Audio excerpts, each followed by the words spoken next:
After 27 years of marriage, almost 28, we've learned to laugh our way through the tough times. we've often been asked, what's the secret to the bond that we share? And the answer is simple. We're best friends. We like to say that marriage isn't easy, but it's always worth it. I'm Woody. And I'm Laura, and we want to invite you to come along for season 1 of our podcast, Married to My BFF. It's a fun, upbeat podcast about marriage, family, and everything in between.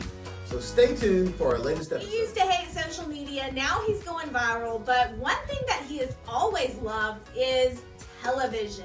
Woody might want to tell you what happened to him today because he had a little bit of a fangirl moment. Somebody came up to him and was like, "You're Woody from Extracted, aren't you?" He also called me last week after getting off a plane to tell me that the stewardess had asked him, was he Woody from Extracted? And she was like, I knew that was you. You're on that TV show Extracted. He has a total fan club. That was kind of guys. cool. It was kind of cool. All right, welcome to episode 2, season 1 of Married to My BFF. And I want to just kick it off, this second episode, by saying that Woody used to despise social media, okay? Facts. Total facts, but if you have been on his social media lately, aka Instagram at Woody Kaminer, then you know that he has become slightly famous for code word colonoscopy. The colonoscopy got me. And now we are going viral. He is going viral for a video about a used toilet seat. So I don't know if that just kind of gives you a little indication of kind of what is going on in our life. But I bought a new toilet seat on Amazon, or so I thought. And it turns out somebody had pre-used it. Pre-used, that's a good way to put it. Before I got it. Yeah. Supposed to be new, got it used, grabbed it with my hand, put it all in there. I was wondering what was so sticky on my hands. Gross! And I found out pretty quick what it was. So apparently America wants to know about poop. That's basically what this all boils down to. I guess that's my best asset. Ha ha. So, you know, he used to hate social media. Now he's going viral. But one thing that he has always loved is television. Woody has always liked television. And even though we watch TV together, if he weren't around, I probably would never turn it on. And as many of you know, I'm on television, which I sort of kind of thought was cool until lately. It is cool. You're cool. Being on QVC, as awesome as much as I love it, it does not compare to reality TV. And that is what episode 2 is going to be about. We're going to go ahead and answer all of your questions about all things Extracted. And if you are just tuning in Fanfare. and you're going, what are they talking about? Woody was cast, him along with our son and our nephew were cast on a reality show, a new reality show called Extracted. It comes on Fox, and we are mid-season of the show. Episode 5 aired last week, and episode 6 airs next week. So when you are tuning into this episode, you can make sure that you're all caught up with the episodes of Extracted. It is getting very, very good. It's getting heated. Lots of in drama, HQ. lots of heat, lots of fire. So we are devoting this episode of our podcast to answering your questions about the show because so many people have been wanting to know things, and this is just a great way to put it. But before we get into questions, Woody might want to tell you what happened to him today because he had a little bit of a fangirl moment. I don't want to talk about that. No. Tell the people what happened to you today when you went to the car dealership. No. So I'm not going to talk about it. So I was at the Lamborghini dealership. Right. Trying to pick out which one I wanted. Couldn't decide, so I just came home with a Ferrari. Okay. And that's the story. Okay. That is not the story. Somebody came up to him and was like, "You're Woody from Extracted, aren't you?" I wasn't there, but he did tell me about it. He also called me last week after getting off a plane to tell me that the stewardess had asked him, was he Woody from Extracted? So here we She are. waited for me to come out of the bathroom, and she was like, "I knew that was you. You're on that TV show Extracted." He has a total fan club. That was kind of guys. cool. It was kind of cool. I think it's very cool, and I'm very proud of him and Blake and Colin, just for having this opportunity. But I think the number one question that I get from people is, how did this even happen? How did you end up on this show? And so let's just kick off the questions with that. How did it happen? I'm going to interview you on this episode. So I'm going to ask you questions and then you can answer them, because I don't know. I wasn't there. You showed me an ad. You said, I do know the answer to this question. "Hey, look at this ad for this new reality show coming out. It's supposed to be like a family competition where you go into the wild and compete against other families." So we thought, me and Blake and Colin thought that we were going to go into the wild together as a team and compete against other families in the wild. Right. Little do we know, that was not the case. Yeah, they didn't give a whole lot of information. Not a lot of details. I'm sure that's on purpose. And it turns out that I actually volunteered to go into the wild and didn't realize I was doing it. Okay, wait a minute, but we have to rewind, because this process was super fast. I've never been, gone through the process of casting for any type of show, so I don't know how long it normally takes, but I would dare to say it takes longer than what it did with us. Yes. So tell them about how long the process was. From the time that she showed me the ad till the time I was on a plane going to Canada was less than 3 weeks. Less than 3 weeks. And almost every day during that 2.5 to 3 week period, we were doing something. Yeah, it was like a full-time for the show. job. It was like things that we had to do, sign off on, check on, Zoom calls.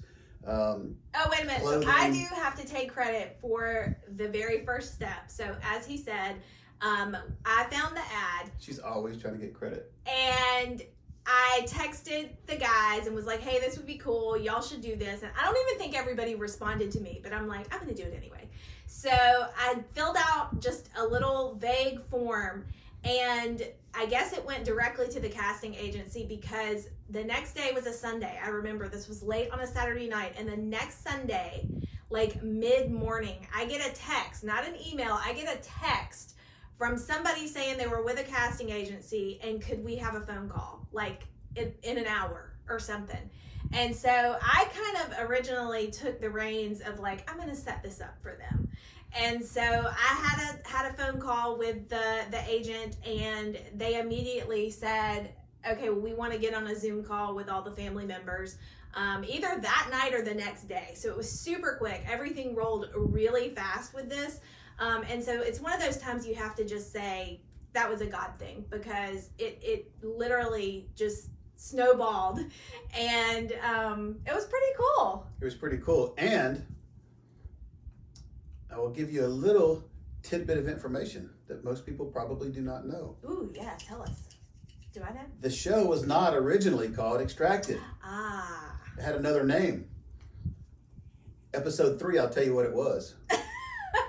So make sure you follow us for our next Married to My BFF podcast, and I'll let you know what the original name of the show was. You're not going to tell them now? No. I'm not giving them everything. Okay. All right. So it was obviously just meant to be. And the entire process was really fast. But there was a lot of prep that went into those few weeks' time. Y'all even went to California for something? We did.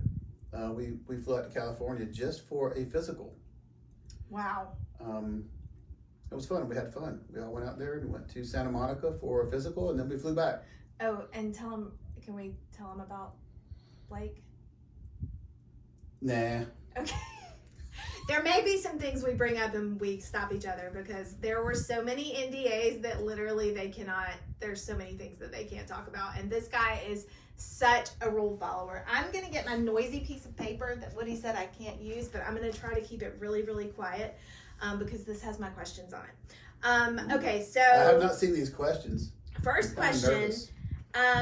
How many days before you went into the wild did you actually find out you were on the show? So So that's kind of a segue to tell a little backstory. How many days? Say that one more time. Like when you got to Canada, did you think you were definitely on the show? Yes. So when we flew to Canada, as soon as we landed. Had you ever been to Canada? I've never been to Canada. I've never been to Canada either. It's my first time. First time going out of the country. Yeah.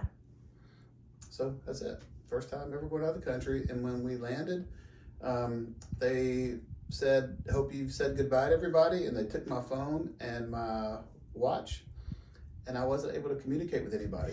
Oh, and that is a funny part too, because he did call me right after I guess right before or after you had gone through customs.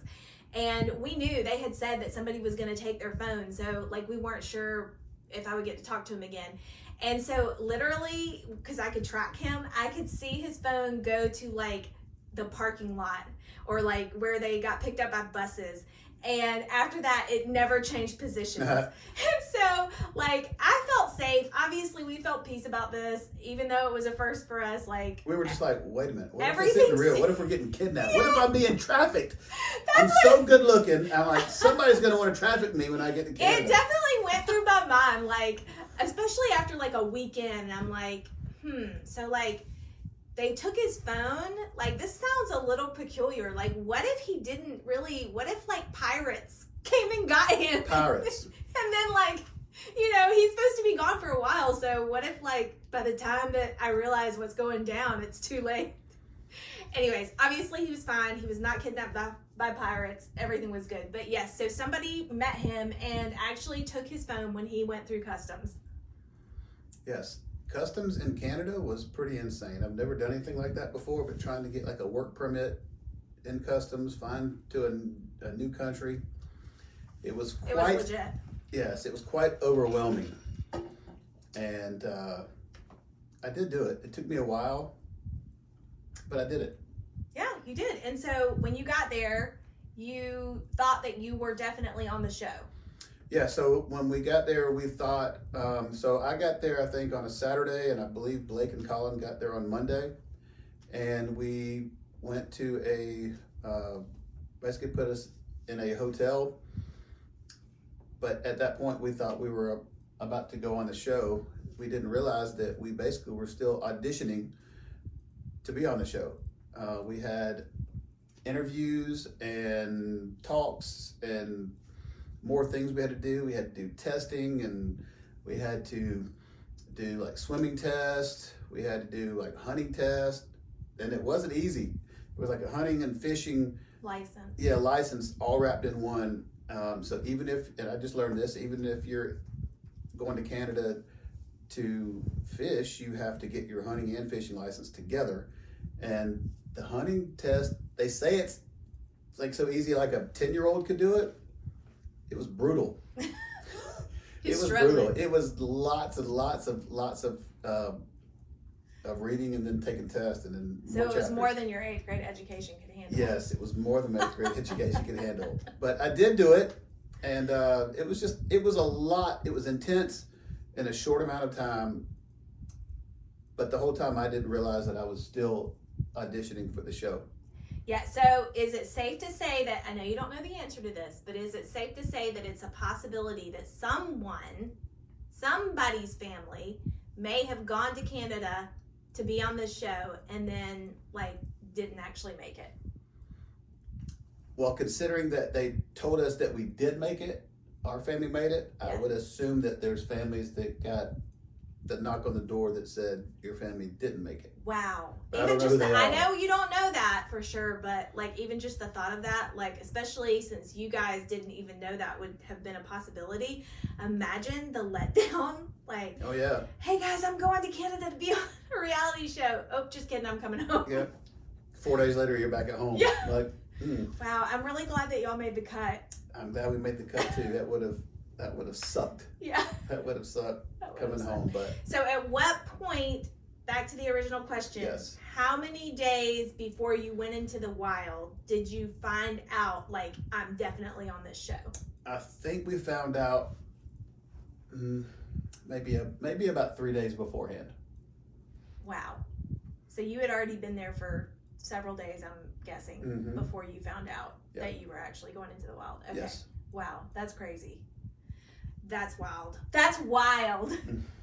Okay, so you went, and what was going through your mind in the helicopter on the way to the wild? If you've watched episode 1, then you know that everybody was taken via helicopter to their respective areas in the wild where they were left.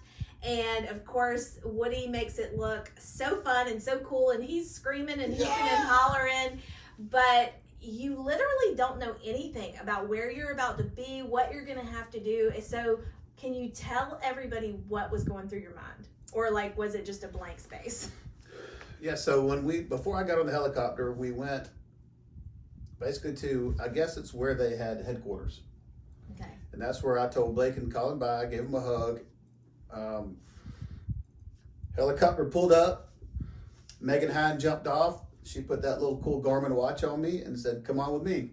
Yeah. So she led me to the helicopter. She buckled me in and said, "Let's go."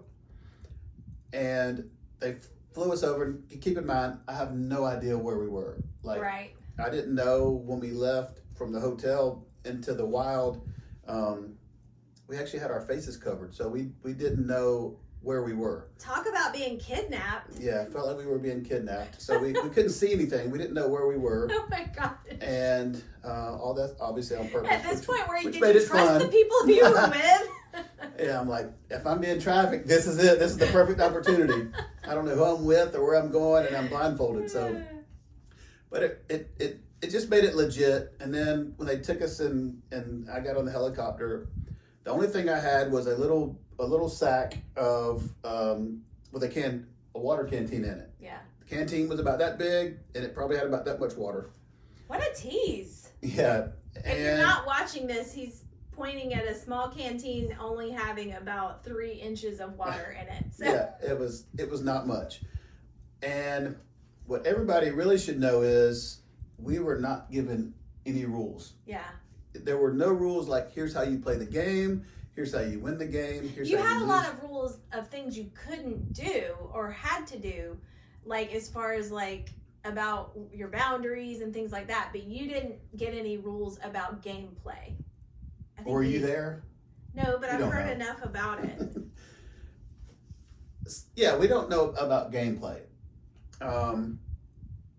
So you made me lose my train of thought. Thank you for Sorry. that. You said that we weren't given any rules. So we weren't given any rules. Basically, when the helicopter landed and I got off,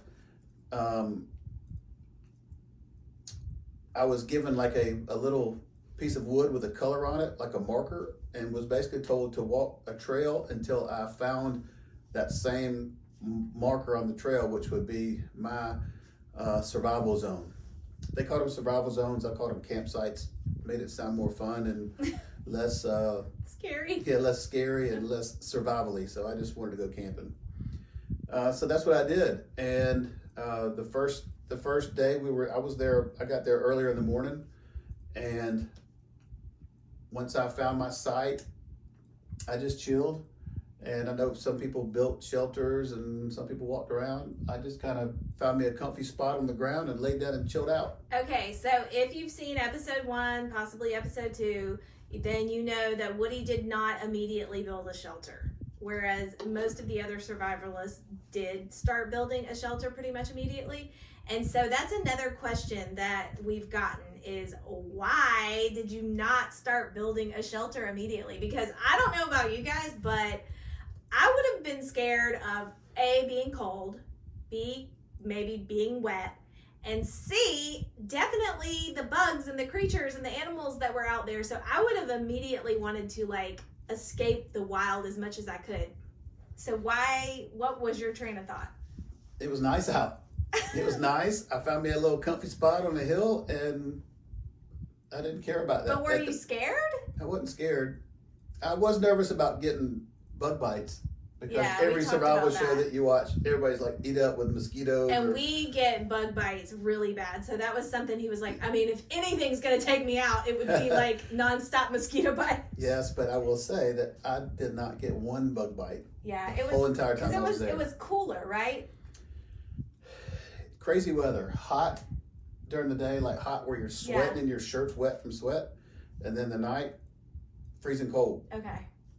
Which made it hard to sleep because your clothes are wet from sweat. So kind of like spring weather, how it's like. No, kind of like summer in the day and winter at night. Oh, like that hot during the day. Hot, yeah.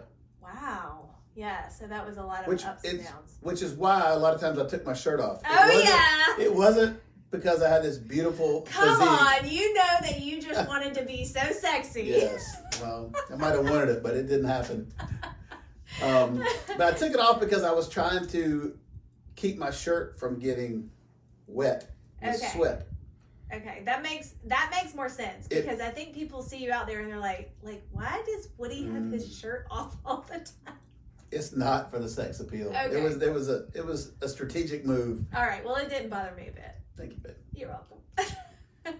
So you took your shirt off so that you would not have like soaking wet clothes on, and you could like dry them out or whatever. Yeah, because it's hard to see on TV, but it rained a lot. Yeah. It rained a lot, and it was sleeping when you're wet and cold sucks. Right. Okay, so you talked a little bit about it already, but can you tell us anything else about day one? You were out there for maybe longer than some because you said you got out there early in the morning. Yep.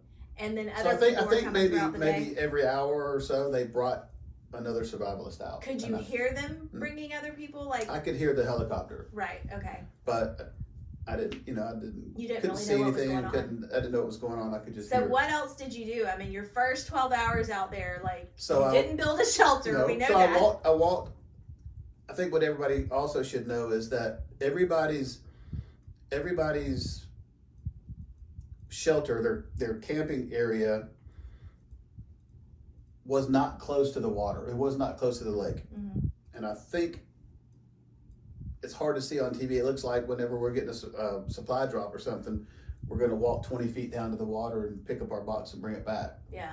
But it was a pretty far walk just to get from our shelter down to the lake and back. Yeah. And some people had a really, really, far walk. Some people's were closer. So it really just depended on the campsite. But on the first day, I just got there. I walked around my campsite, kind of just went and scouted the area, see what was going down at campsite number 12. Did you pick anything up? Did you find anything cool?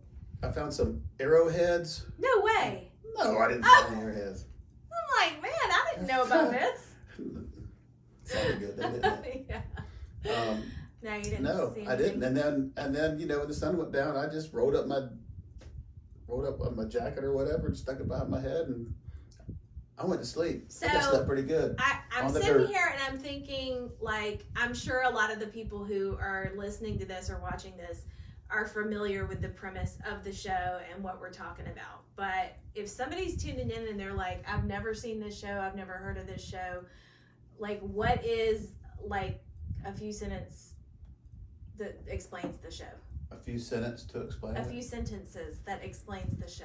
So the show is basically 3 family members go into the Canadian wilderness. One of those family members is tossed out into the wild. Tossed. And AKA you. Yes, me. And expected to survive, while their other 2 family members are in a headquarters with all the other family members. And which is just a high-tech bunker, basically. Yes, a high-tech bunker. It has, 80 or 100 cameras out in the wild, and the people in headquarters can watch everything that's going on in the wild with all of us. Yeah. And either in the wild, we complete challenges that allow us to earn things that we need for survival, or the family members in headquarters, they have survival challenges or things they have to do to compete in order to send us things. Yeah.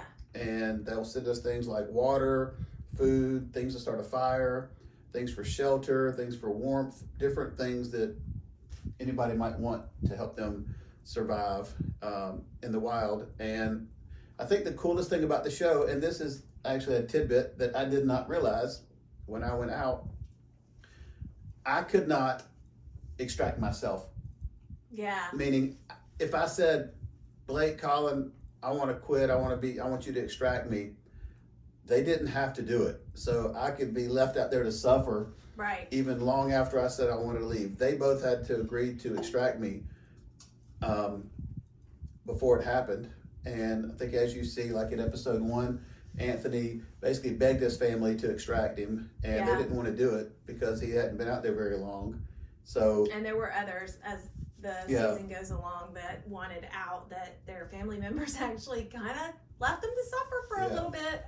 So that's kind of a crazy twist. But I think that's probably the first time there's ever been a game where the people that are actually like playing, like the survivalist, can't quit. Yeah, it's kind of what's that show? The movie that I can't. Hunger Games. Hunger Games. I can't ever remember the name of that, but it kind of is like, it's like Hunger Games and Survivor and Alone, all mixed in one. Yeah.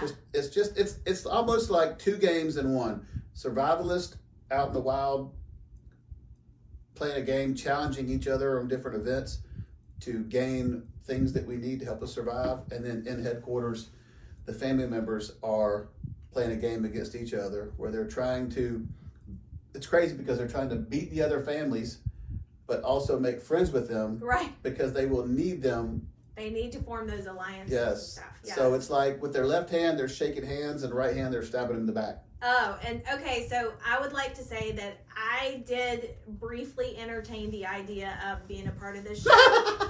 And I could have done it. I didn't want to do it. I'm saying that they gave me the opportunity to do it. Oh yeah. But I'll tell you what my answer for that was. Well, also we found out that we would have no contact with home. And so, with us having Lucy, who's 13 at home, that just would not have been cool for us both to not have contact with her. She was 12. She was 12 at the time, yeah. I missed her 13th birthday. I know, and he was really torn about that. But like, we both could not miss her 13th birthday. That would have been catastrophic. So I immediately was like, no, I don't want to do it. And of course, he thought that probably it would be better if I didn't, for lots of reasons. Oh yeah. And I can say now basically, that the most obvious reason. What, that I can't do math? No, that you wouldn't have made it 15 minutes. Okay, well, I wouldn't have made it in the wild for sure, but even after watching episodes and seeing how Blake and Colin, our son and our nephew, have, formed alliances and, had to make hard decisions, and watch him, and others kind of suffer out in the wild, I feel like I would have totally failed you, because you would have. They made the right choice in who came onto the show. So we'll just leave it at that. I'm so glad that I was not in this threesome that they had up there. So that's all. Okay. Excellent. So y'all made the right choice. But on day 1, you were doing all just nothing. I was chilling. You were chilling. Okay. Chilling. Yeah. And then we were also talking about. I knew I didn't have much water. Yeah. I didn't have much water. I didn't have a way to get any fresh water without fire. I didn't have a way to make a fire. So I really was just trying to conserve and preserve. And I feel like that was really smart. Episode 1, I wasn't able to preserve my water. I drank it all, and I needed more. Yeah. Okay, and so spoiler alert, if you have not watched the show, then you may want to discontinue listening to this podcast now, because I feel like everything now that we're going to talk about may kind of be a spoiler for the episodes. Why haven't you watched it yet? That's why have you not watched watched it? Listen, turn it on right now. Every Monday night, except for tonight, every Monday night on Fox, 8 o'clock. Next day on Hulu, and usually 2 or 3 days later on YouTube. Not YouTube TV, but just YouTube, free. Yeah, so there's no reason why you haven't watched it. That's right. And I think they re-air the previous week's episode on Sunday nights on Fox as well. So yeah, lots of opportunities and places to watch it. Definitely check it out, because it's very entertaining. And I can honestly say that even if I didn't have family members in this show, I would be enthralled, because it's been very entertaining. Enthralled. Good word. Yeah, thanks. Very entertaining. But the whole HQ thing is, it's just, like he said, it's a totally a different game. And so I think what's cool about watching it with Woody is that even though he was there in Canada, and obviously the show is revolving around them being in the wild, he never knew anything that happened in HQ. So everything that they're playing in these episodes that happen in HQ is new to him just as much as it is to me. Yeah, I asked Blake and Colin not to tell me what happened in HQ because I wanted to be surprised That's and smart. excited to watch it. I don't know the order that people are extracted. I don't know when that happens. I don't know anything that happens in headquarters because I asked them not to tell me and they haven't. So yeah, that's it's smart. fun to watch. It is. It kind of gives you a little bit of suspense, and so you have something to look forward to each week. And I think that's fun. So we've had a good time with this, and I'm just as excited to see what happens the rest of the season. A few other questions that people have asked: how many days did you actually go without water? I know you said you ran out. Did you run out of water on day one? I think I ran out on day one. You were thirsty. I was thirsty. Yeah. Big boy got a drink. That would have been hard for me because I drink a lot of water. Like, I've probably drank half of this Stanley since we I drink a lot too. started this. And if I had to conserve water and go like a whole day without it, I would be like I think I went probably a whole day and then part of another day. Yeah. Without water, which is why before you made the decision that you made. Before I went to the lake and filled up my canteen and drank it dry. So can we talk about that for just a second? Because in episode 1, Woody made the decision to drink lake water, and he got so much flack about that from people online, from people doing interviews, from the family. Everybody was giving him a hard time about that, and I kind of like, what you said made you make that decision. Well, I mean, I was thirsty. I was thirsty. Right. But I'm like, okay, I have to have something to drink or I'm going to be out of the game just because I'm thirsty. And I'm like, there is a lake here. It's beautiful. It's crystal clear. It's cold. So it wasn't like murky, nasty water. No, it was beautiful water. And if I had to do it again, I would drink from it again. I realized, like, am I going to die of thirst beside this lake? Right. Or am I going to take a chance and drink the lake water and see what happens? Okay, honestly, talking about this is making me thirsty. That's See how easy it gets. But I feel like I would have done the same thing because I remember even as a kid, like being up in the mountains or something and finding like a stream of like freezing cold clear water and thinking it was so cool to like drink some of it. So everybody should just ask themselves, act like you're not in a show. Yeah. If you were in the wild, if you were stranded or whatever, and you felt like you were dying of thirst, and there was this beautiful lake, would you drink the lake water? Would you say, "Oh no, I might get sick," or you could say, "I'm either going to die, or I might get sick"? If you are listening to this podcast right now and you have an answer, would you drink the lake water? I want you to either leave it in the comments of the show notes or go to our Instagram page, Married to My BFF Podcast, and tell us, would you drink the lake water? And remember, you can't do it like you're in a game, so at some point you think you're going to get water, because we didn't know. Yeah. I had no idea when I was going to get water again. It could have been a week. I have no idea. So you got to look at it like I'm really I would have thirst. definitely drank the lake water, so I would have been right there with you. But one of the reasons that you had to resort to drinking the lake water is because you weren't able to get fire as quickly as some of the other survivalists. And so tell us a little bit about that. So and I'm finding this stuff out as we watch the show. So, you got to remember that none of us out in the wild knew anything that was going on in headquarters. We only knew that we got supply drops. We all wore microphones around our neck on a little necklace, so people in headquarters could hear everything that we're saying. Yeah, 24/7. But they could not communicate back with us. So all we could say is they could watch us on camera and they could hear what we're saying, but they couldn't communicate back. So, you know, I think for the first week, I didn't know if they could hear me. I didn't know anything because we weren't told. How scary. We basically just were like, we're out here by ourselves and, you know, trying to survive. Well, we would get supply drops, but I didn't know how something got into that supply drop. I didn't know if they could hear me saying something or if it was just random. I didn't know. You know, they never told us how things happen, which made the game fun and exciting, but it also made it kind of made you feel like you were going crazy because you didn't know. You didn't know how to win the game or lose the game, or you didn't know any of that stuff. So finding out now that when they went into the supply room in headquarters to get supplies, there was only a limited number of supplies. Yeah. So if you were going to get like a piece of flint to start a fire, I say there's 12 people, there may have been only 6 pieces of flint. So not everybody had the same Not everybody had the tools same or the tools. same opportunity to get the tools. Right. And they would have like a little burner stove that came with a few matches to start the little gas burner stove. But there might have been only a couple of those. And then they had a bow drill. God help me on that bow drill.